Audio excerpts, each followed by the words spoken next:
Hello students, हम लोगों ने लास्ट वीडियो में 3.3 एक्सरसाइज कंप्लीट कर ली थी। अब हम बढ़ते हैं आगे। हमारा नेक्स्ट टॉपिक है सम स्पेशल पैरेललोग्राम। पैरेललोग्राम हम लोगों ने पढ़ा था।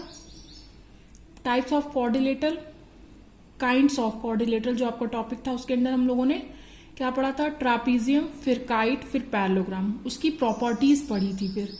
ठीक है, अब क्या है? Some special parallelogram. ये पैरेललोग्राम है बट इनकी मतलब कि प्रॉपर्टीज के बेसिस पे ये अलग अलग हैं, इनके नाम। ओके, तो सबसे पहला जो इसमें हमें पढ़ना है वो पढ़ना है रोम्बस। क्या पढ़ना है? रोम्बस। यहाँ पे बगल में काइट का भी डायग्राम बना हुआ है। किस लिए बना है ये भी बाद में समझाते हैं।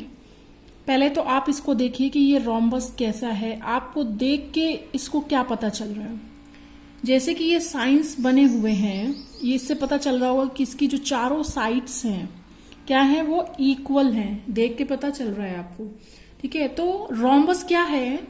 ये है स्पेशल केस ऑफ काइट है, और पैरेललोग्राम तो है ही है। ठीक है, और क्या है इसमें कुछ इसकी प्रॉपर्टीज जो है वो काइट से मैच करती हैं, इसलिए इसको स्पेशल केस ऑफ काइट भी बोला गया है। ठीक है, ये इसमें इसकी फर्स्ट प्रॉपर्टी रोम्बस की यही है कि इसकी सारे साइड्स इक्वल होते हैं। मतलब 4 साइड्स हैं, ऑल 4 साइड्स आर इक्वल। और काइट में क्या होता है कि उसकी ये 2 साइड्स इक्वल होती थी और ये 2 साइड्स इक्वल होती थी। तो बट इसमें क्या चारों साइड्स इक्वल है, यही चीज इसको इससे डिफरेंट बनाती है। ठीक है, अदरवाइज काफी प्रॉपर्टीज इसकी दिखने में भी आपको लग रहा होगा अगर साइड्स इक्वल हो जाए तो ये क्या हो जाएगा? टोटली काइट ही हो जाएगा। बट क्या है, इसकी 4 साइड्स इक्वल हैं और इनकी ये 2 साइड्स इक्वल होती थी और ये 2 साइड्स इक्वल होती थी। ठीक है, तो रोम्बस को कैसे डिफाइन करेंगे? A rhombus is a quadrilateral with sides of equal length. क्या हो जाएगा? इसको लिखते हैं कि रोम्बस को क्या कहेंगे? इसकी रोम्बस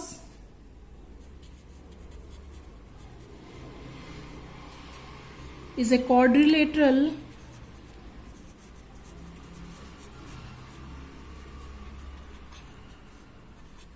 with sides of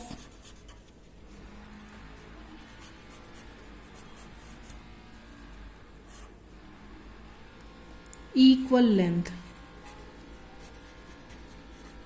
ये इसकी सबसे फर्स्ट प्रॉपर्टी है रोम्बस की। ओके, ये हो गई। फिर ये क्या होता है कि इसमें पैरेललोग्राम है। किस लिए ये पैरेललोग्राम है? क्या हो गया अब इसमें? इसकी तो सारी साइड्स इक्वल हैं, और ये भी कह सकते हैं कि हम इसकी अपोजिट साइड्स भी इक्वल हैं। तो ये क्या हो जाएगा? ये एक पैरेललोग्राम भी होगा, क्योंकि पैरेललोग्राम में क्या पढ़ा था हमने कि उसकी अपोजिट साइड्स इक्वल होती थी। तो क्या हो जाएगा rhombus? It is also a parallelogram because the opposite sides of a rhombus have the same length. Okay, तो इस वजह से इसको पैरेललोग्राम कहते हो। काइट से किस लिए डिफरेंट है ये भी मैंने आपको बता दिया है। तो इसके पास क्या है? दो क्वाड्रिलेटर्स की प्रॉपर्टीज है। किसकी? काइट और पैरेललोग्राम की। काइट से कैसे डिफरेंट है ये मैंने बताया आपको। और पैरेललोग्राम किस लिए है? क्योंकि इसकी भी अपोजिट साइड्स इक्वल आएंगी और पैरेललोग्राम की भी अपोजिट साइड इक्वल होती हैं। ओके, और जो इसकी सबसे इंपॉर्टेंट और यूजफुल प्रॉपर्टी है रोम्बस की, वो होते हैं इसकी डायगोनल्स की प्रॉपर्टी होती है। वो ही हम लोग नेक्स्ट पढ़ रहे हैं कि वो ही सबसे ज्यादा इसकी यूजफुल प्रॉपर्टी है रोम्बस की, डायगोनल्स की प्रॉपर्टी। हम लोग उसी को पढ़ते हैं। सो प्रॉपर्टी क्या है रोम्बस के डायगोनल्स की? कि the diagonals of a rhombus are perpendicular bisector of one another.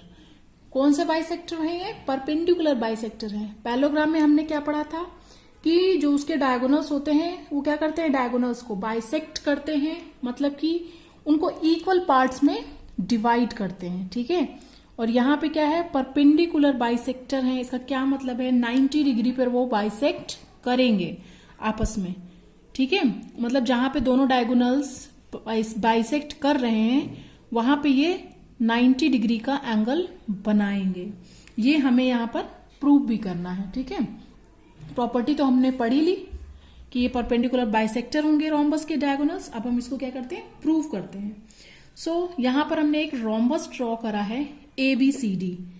तो ABCD क्या है, ABCD is a rhombus. Okay, अब क्या होता है, अभी हम लोगों ने पढ़ा जस्ट इससे पहले कि जो रोम्बस होता है वो पैरेललोग्राम भी होता है, क्योंकि दोनों की अपोजिट साइड्स इक्वल होती हैं। ठीक है, इसलिए ये पैरेललोग्राम भी होता है। तो यहां लिखेंगे therefore it is a parallelogram too. किस लिए पैरेललोग्राम है, अभी जस्ट आपको बताया था इससे पहले, पैरेललोग्राम टू। ये पैरेललोग्राम भी है क्योंकि अपोजिट साइड्स इक्वल हैं। सो पैरेललोग्राम में क्या था कि इसके डायगोनल्स क्या करते थे, बाइसेक्ट करते थे एक दूसरे को। तो उस प्रॉपर्टी को हम यूज करेंगे क्योंकि ये रोम्बस पैरेललोग्राम भी है। सो क्या करेंगे, सिंस क्या करते थे इसके diagonals bisect each other, bisect करते हैं तो क्या हो जाएगा, OA is equal to OC और OB is equal to OD। ये हम लोगों ने पैरेललोग्राम में देखा ही था, OA is equal to OC and OB is equal to OD। ठीक है, सो ये तो पैरेललोग्राम की प्रॉपर्टी की वजह से हो गया क्योंकि उसके डायगोनल बाइसेक्ट करते हैं। अब हमें यहां पर प्रूफ क्या करना है कि एंगल AOD और एंगल COD 90 डिग्री हो। अगर ये दोनों 90 डिग्री होंगे तो ये मतलब कि इसके जो लीनियर पेयर हैं वो ऑटोमेटिकली 90 डिग्री हो जाएंगे। इसका क्या मतलब हो जाएगा कि रोम्बस के डायगोनल्स परपेंडिकुलर बाइसेक्टर हो जाएंगे। तो हमें एक ये AOD को 90 डिग्री प्रूव करना है और COD को अगर हम 90 डिग्री प्रूव कर देते हैं तो ये परपेंडिकुलर बाइसेक्टर्स हो जाएंगे। तो अब देखते हैं, बाई SSS कॉन्ग्रुएंसी, दो ट्राइंगल में हम लोग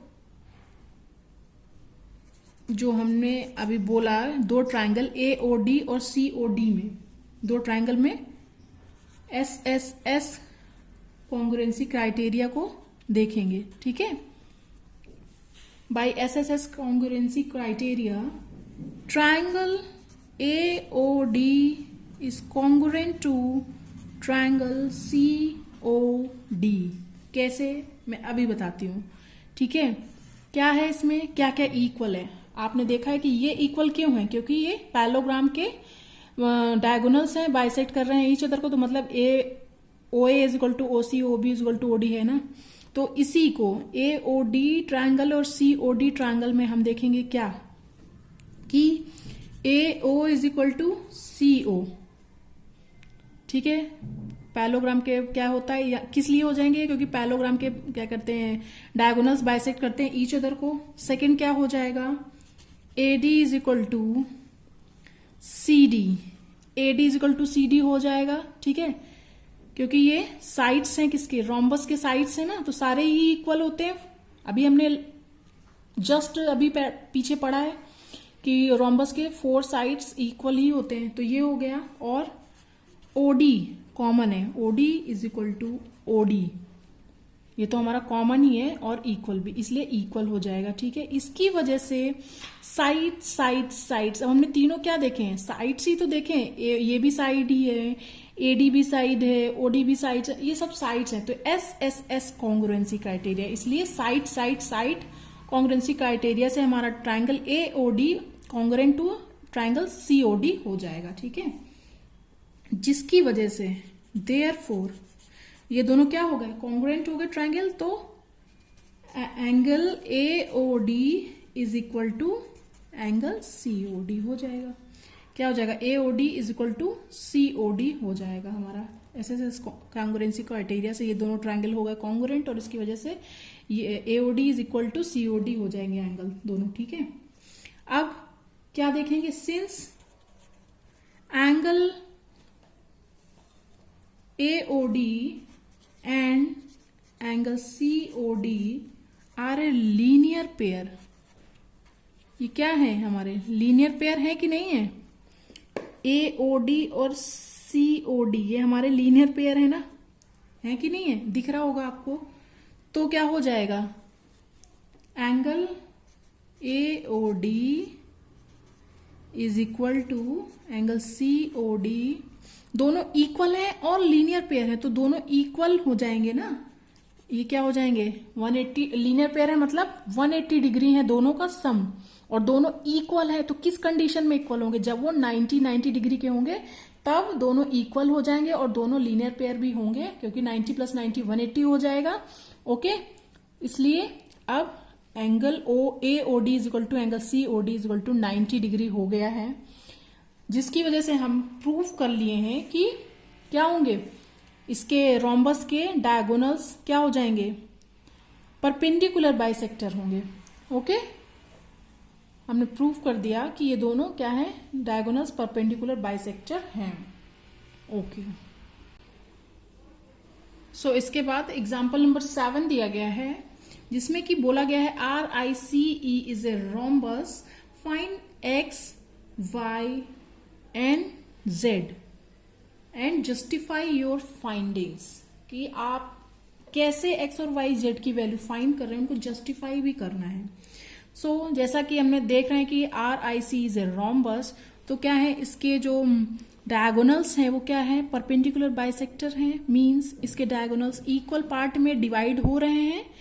जिसका मतलब क्या है, OR is equal to OC और OE is equal to OE होगा, और ये कहाँ परपेंडिकुलर बाइसेक्टर है तो क्या होगा, ये 90 डिग्री पे बाइसेक्ट करेंगे। ये सारे एंगल क्या होंगे, हमारे 90 डिग्री होंगे, बट उसका हमें यूज यहाँ पे नहीं है। X, Y, Z को हम फाइंड करेंगे, तो X की वैल्यू सबसे पहले फाइंड करते हैं। तो X इज इक्वल टू क्या है, हमारा OE है, ठीक है। अब OE इज इक्वल टू किसके होगा, OE is equal to OI होगा। क्यों, क्योंकि ये डायगोनल बाइसेक्ट कर रहे हैं यहाँ पे, ठीक है। क्या कर रहे हैं, डायगोनल बाइसेक्ट कर रहे हैं, इसलिए ये दोनों क्या हो जाएंगे, इक्वल हो जाएंगे। OE is equal to OI, तो OE क्या कहते हैं, OI तो दिया हुआ है 5, तो जिसकी वजह से क्या हो जाएगा, OE भी क्या हो जाएगा, हमारा क्या हो जाएगा, 5 हो जाएगा। काफी इजी है ये, ठीक है। तो हमारा X is equal to OE is equal to 5 निकल आया, ठीक है। अब हम Y की वैल्यू निकालते हैं। Y क्या है, OR है, तो सेम यहां पे भी है कि ये डायगोनल बाइसेक्ट कर रहे हैं, तो क्या हो जाएगा, OR is equal to OC हो जाएगा। क्या हो जाएगा, OR is equal to OC। क्यों, क्योंकि डायगोनल बाइसेक्ट करते हैं, मतलब इक्वल पार्ट में डिवाइड कर रहे हैं, तो OR is equal to OC हो जाएगा। OR हमारा Y है और OR Y है, और OC क्या है, 12 दिया हुआ है डायग्राम में, तो जिसकी वजह से क्या हो जाएगा, Y इज इक्वल टू 12 आ जाएगा हमारा। हम साथ में जस्टिफाई भी करते जा रहे हैं ना, इसको जस्टिफाई भी करना था तो रीजन देती जा रही हूं साथ में। अब Z बचता है, Z क्या है, ये IR दिया हुआ है, ठीक है। अब इसके लिए हम देखेंगे, क्या जानते हैं, रोम्बस की सारी साइड्स इक्वल होती हैं, ठीक है। अब एक साइड यहां दी हुई है ER, तो ER दिया हुआ 13 सेंटीमीटर, तो रोम्बस में क्या होता है, in rhombus all sides are equal,